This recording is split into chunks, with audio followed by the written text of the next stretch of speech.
Yo, what is going on, guys? Pothead here, and today we're back, baby. We're here, and we're doing the much requested, the very well sought after. I don't know how much of my screen you can see right now, but you can probably see it below. The drug tier list. Now, I've been sober 500 and something days now, but that does not mean I do not have a vast experience in this many array of substances here. Now, as you can see, we've broken down weed into subcategories. There are obviously things that I do not have experience with, but there are things that I do have experience with that I would like to share with you. I was thinking off the bat, let's just get this started off easy. So we're going to go weed, flower, straight up. That's S tier, right? I mean, you get little to no repercussions with responsible use, right? You're looking at, like, for me, I smoked every day, nonstop, all the time for 8 years straight.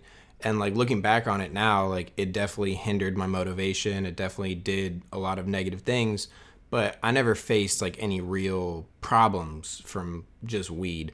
So I think, like, if we're doing this, like, objectively based on, like, pros and cons, we got to put weed S tier. Edibles, however, I'm going to go ahead and throw them in C tier. I don't know how controversial that's going to be. I don't know if that's even a controversy in and of itself. I have had some edibles where I take it and I feel like it'll be like a 150 milligram cookie. I'll eat the whole cookie. I will feel nothing.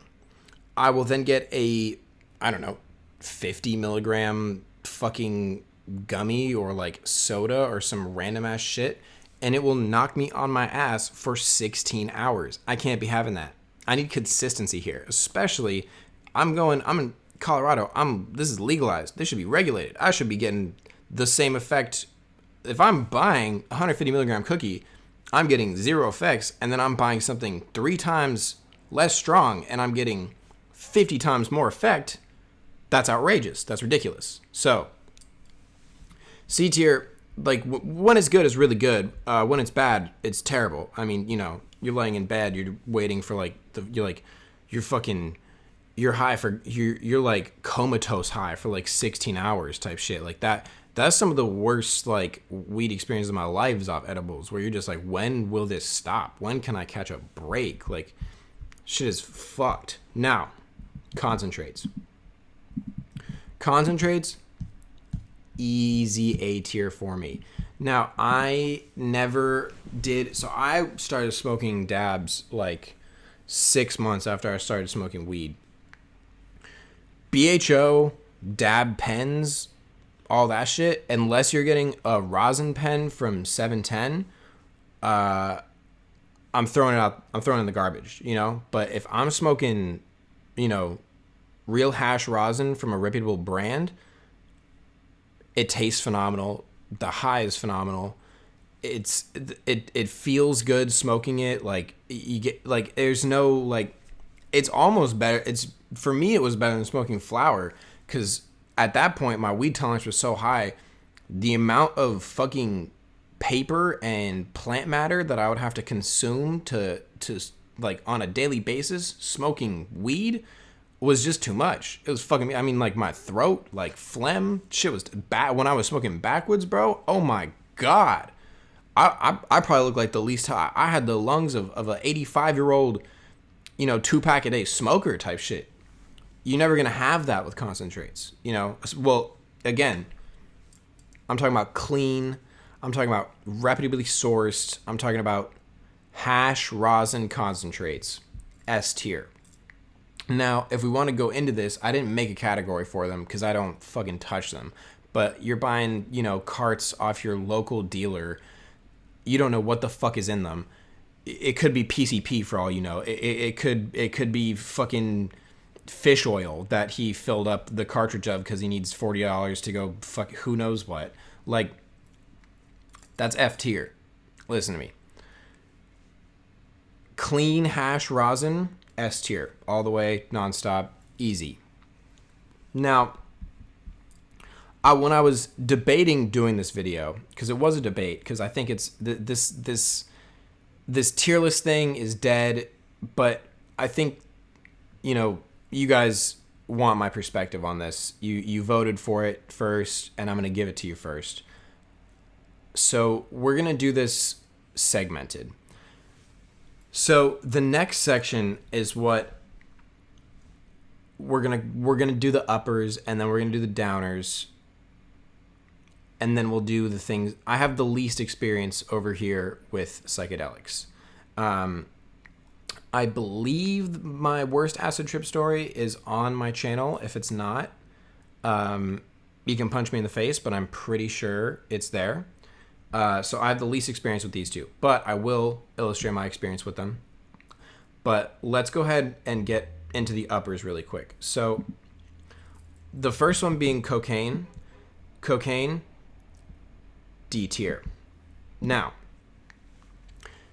good coke, A, and especially in 2023 in this climate, is incredibly hard to find unless you're living near a border. If you're in the Midwest, you're not getting, you're probably getting maybe 50% cocaine, 50% who knows what else. Oh, also, just to let you guys know, if you ever see pink cocaine, run away. Don't do it. There will be people hyping it up, all this. There's two things that I know that pink cocaine is. One of them is like 2C or something. No idea what it is.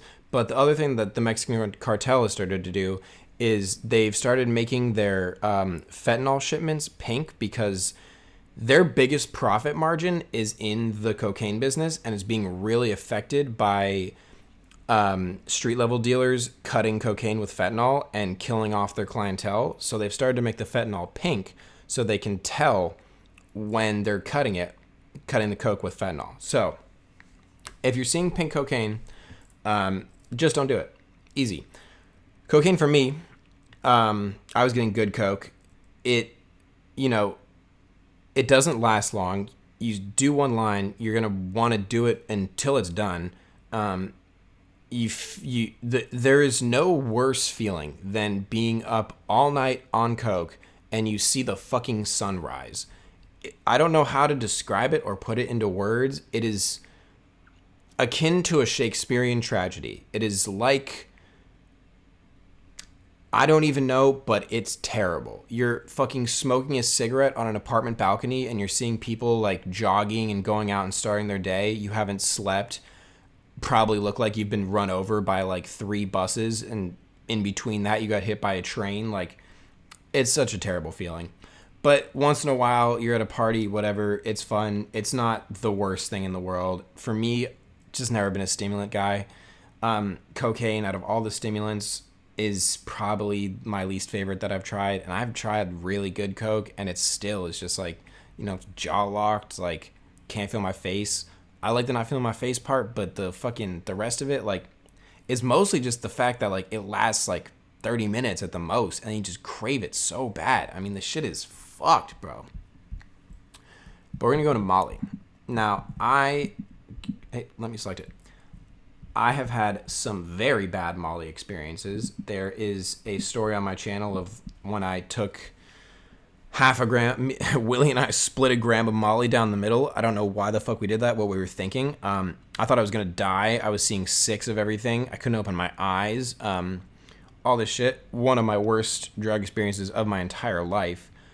But then there's also been some incredibly good ones. So if you dose it correctly and you're getting good Molly, again, reputable source, because a lot of Molly is meth or something else nowadays. It's incredible. The drug market that we live in nowadays is like everything in the United States. It's just out of this world fucked. So if you trust the Molly that you're getting and it's good and it's not like you're getting that euphoria, you're getting that serotonin boost, you're getting, your jaw is locking, like you got to chew gum type shit, like that type of Molly, that's good. If it's the meth Molly, and you know what I'm talking about if you've done it, that's bad. But like you just feel like love, you're like so happy. Like again, it just like it puts your serotonin levels at 100, and whatever the opposite of serotonin is, I don't remember the term off the top of my head, at 0, and everything is just incredible. So you want a club, pop Molly with a girl, pop Molly, like, again, like it's just, in the right instances, it's an incredible experience. Now, let's go ahead and head into Adderall. So I put this as amphetamines in general, but the only one I've really had experience with is Adderall. I've done Adderall like 2 or 3 times in my life. One time I took a 10 milligram Adderall and I just popped it. I didn't feel anything. I was also on a myriad of benzos at the time, so that might explain it. But regardless, then the other 2 times I snorted the 30 milligram instant release Adderalls, and goddamn, that was hitting. That was like that gave me like the cocaine feeling, but it lasted for like 2 hours straight. And I could have built a house. I could have completed an entire year's worth of work, school-wise. Like, this shit turns you into a academic weapon. I'm telling you, like, I never understood it. Like, I never did Adderall while I was in school. I'm in school right now, still haven't done Adderall. But, like, when I did do that, like, I just was so fucking focused. Like, I remember, like, I was designing this graphic, and I just locked in so hard. I remember I checked the time. It was, like, 8:30 p.m. I looked back up. It was, like, 4 a.m. I had, like, 4 graphics banged out. Like, shit was easy, light work. Like, to me, and this, you could disagree with me. You could agree with me. Better than Coke. Better than Coke. All right. Now we're going to move on to downers. So, I think the best place to start is sedatives. Now, I'm going in D tier with this. This bottle right here is Ambien. A sedative is anything really that is like ketamine is a sedative, like all these things. They're like quote unquote sleeping pills that are Schedule II narcotics are sedatives, where they just like knock you the fuck out.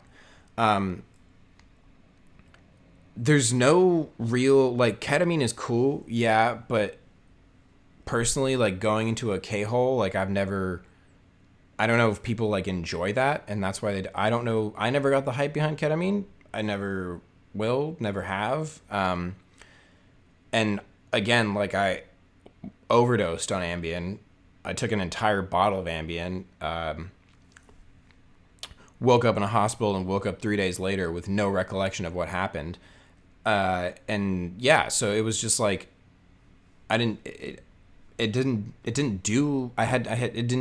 make me feel good. It just evaporated my memory, and almost killed me. So I don't think they're not quite F tier. There's just no fun to be derived from them. And if we're doing this based purely off, pros and cons, is it fun, is it worth it type thing, I'd say try it if you're into that. Like, I think ketamine has a lot of hype. A lot of people fucking love this shit. I don't get it. Again, there's other things I don't get. A lot of people would put cocaine in S tier. So, I don't know. But now, let's move on to promethazine and codeine really quick. I was going to put this in A tier. Okay? I was. If you can get real lean promethazine and codeine for pharmaceutical prices, it is A tier. There is no way that this is worth the price. Okay? It's just not. Especially for Tris and Pi. You cannot, like, it flabbergasts me that I see people buying Tris for $180 a line. Like, it's mouthwash. Like, shit is crazy to me. So, this is like a tentative A tier. Like, if you're getting this legally, you're paying prescription prices, A tier. It's delicious. It gives you, like, it's not, like, people call it fucking liquid heroin. It's not liquid heroin. It's just, there's no comparison between the minute amount of codeine in it compared to heroin. The reason why lean works the way it does is because it's codeine and promethazine. Promethazine essentially makes opioids hit harder. So if you have no opioid tolerance and you're taking the super small amount of codeine that is in promethazine and codeine, it's gonna hit because the promethazine.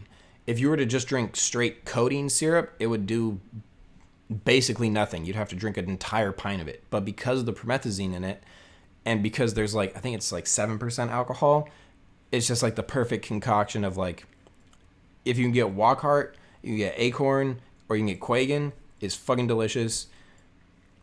If you can get a reasonable price, again, I want to say legally, then it's worth it. A tier. Phenomenal. For me, lean was never like a gateway opioid. Like I never got like a euphoric high off of lean. It was always just something that I did because it tasted good and like shit. It makes you feel like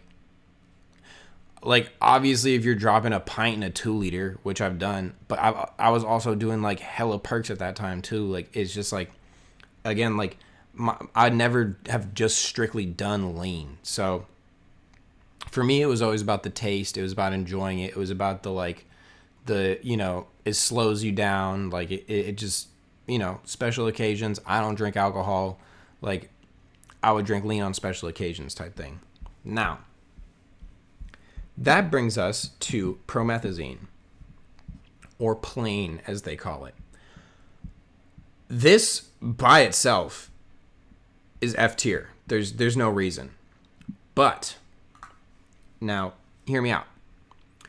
Remember what I was saying what the promethazine does. It takes any opioid and makes it stronger. So if you were to take plain, okay, and you were to combine it with, per se, oh my God, what am I doing?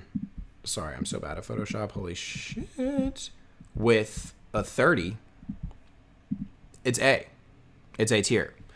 It's going to make that 30 hit harder. If you have a tolerance to 30s, you're going to catch that nod that you want.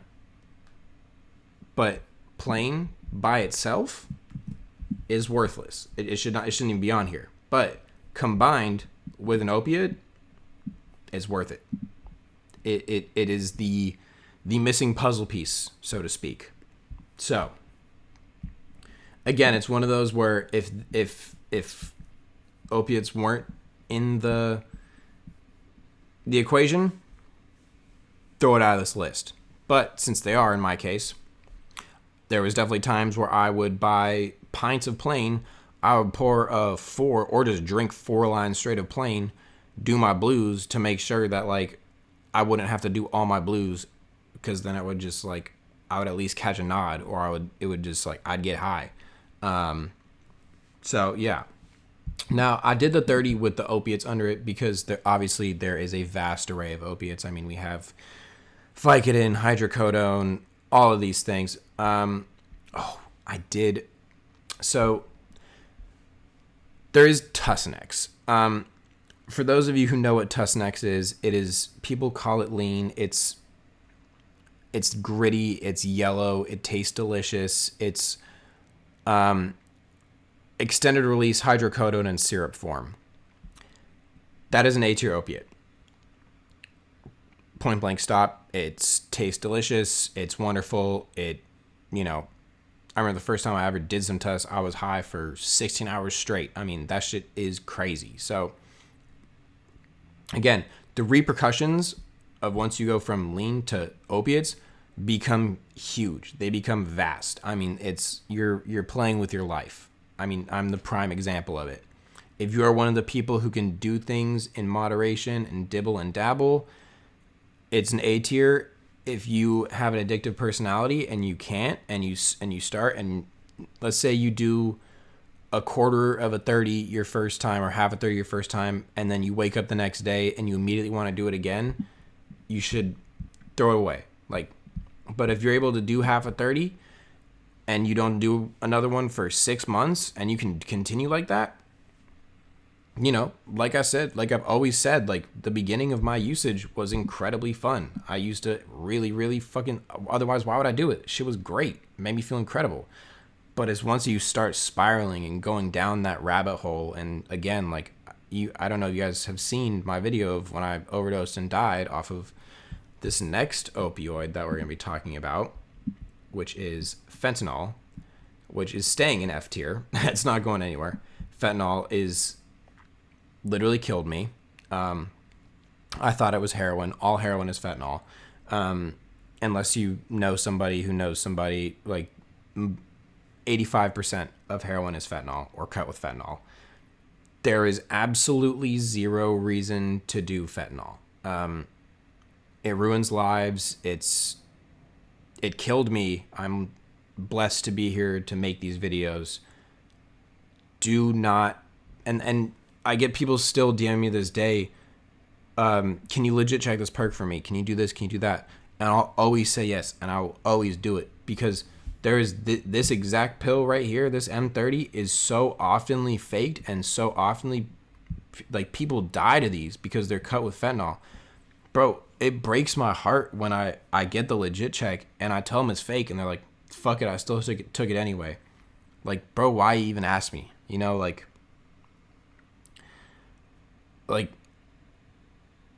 I know wanting that high. Trust me, like, I get it. Like, I know the euphoria. I get it. I know all of this stuff. It is not worth your life, bro. You only get a finite amount of time on Earth. Why would you let this stupid fucking substance created by the government take that time from you? So, I'll get off my tangent there, and we'll go really quick into benzos. I'm going to put benzos I'm going to put them in C.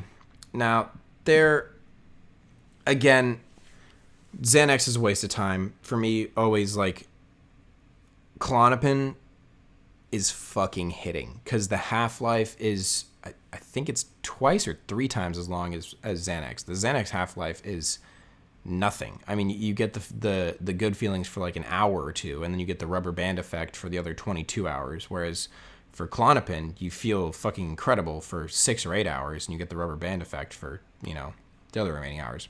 So, benzos in general, C tier. Again, don't abuse them. They're actually really, if you have chronic anxiety, they're actually really helpful. They're a good tool if you're able to do them as prescribed.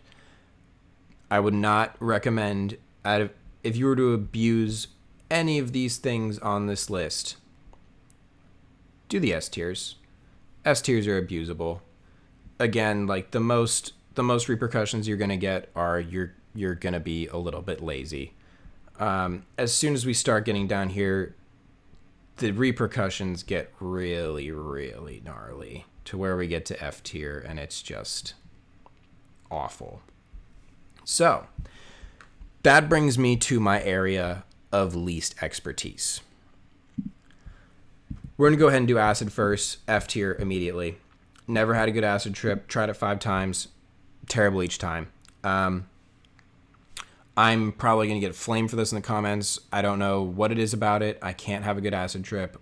It just makes me feel terrible. I just want it to be over. It's too long. I'm locked into 12 hours of misery, and I just do not want it. Shrooms, however, B tier. I mean, come on. You're out. You're with some friends. You go to a nice location. You go for a hike. You go, like, do anything. You're in a room with a nice climate, some nice music. You're talking to a good dose. Opens your mind. Ego death. Like, there's almost no, honestly, fuck it. A tier. Shrooms are A tier. The few times I have done shrooms, they've positively affected my life. None of these have positively affected my life. Ever. I mean, the you could argue that lean and perks, like, got me into places that I would not have gotten into without them, which is true. But in the long run, I'm here now and I'm doing better than I ever have in my life. But again, It's been a fucking journey to get here, man. So this is my drug tier list. These are the drugs that I've tried. These are the way that I would recommend going about it. Obviously, smoke weed, smoke as much rosin as you want. If you can get lean at a pharmaceutical price, go for it. Worth it. Drinking plain, if you're just drinking green, why? To look cool? Like, that's so lame. Don't do it. But if you're doing it, like I'm saying, worth it. But again, don't get caught in the rabbit hole. Shrooms, do it as much as you want. Don't care. I've heard if you do an eighth of shrooms a day, it can really fry you. I know, again, I'm super, ever since I did acid before I did shrooms, and I had a really bad trip, so I'm super hesitant about psychedelics. So I never really did too crazy shrooms, but the few times I did them, they really positively affected my life. Molly, if you're getting good Molly, you're dosing correctly, you can have a phenomenal time. It's wonderful. Edibles, again, super hit or miss. It's too much of a coin flip for me. I can't really name a time where I took an edible and I was like, fuck yeah, I'm so glad I took an edible instead of doing a dab, So it's just whatever. Amphetamines, again, whatever. Take them or leave them. Benzos, Klonopin, fire. If you have chronic anxiety, they're really good. If not, be careful. They're not something to fuss around with. These two, in my opinion, utterly pointless. Again, for all the ketamine lovers, comment what I'm missing. I really don't get it. No idea why it's such a big thing. Honestly, no idea. These two, for me personally, my personal things, I wish they never existed. I don't get why people like acid. I never will. I will never try it again. It literally has, I have still get nightmares from it. So, yeah. It is what it is. And thank you guys so much for watching. Be on the lookout for the next video. It's coming soon. All right. Peace.